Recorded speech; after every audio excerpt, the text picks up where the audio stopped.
1889 at binili po ng mga magsasaka na taga Patea na tawag sa kanila ay Farmers Pressing Company.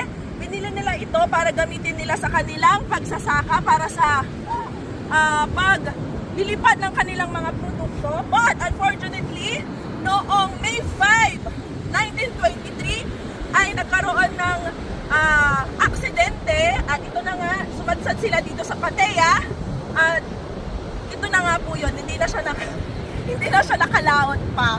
So, ayun po, built in 1889 at nasira po siya dahil sumadsad po siya dito noong 1923.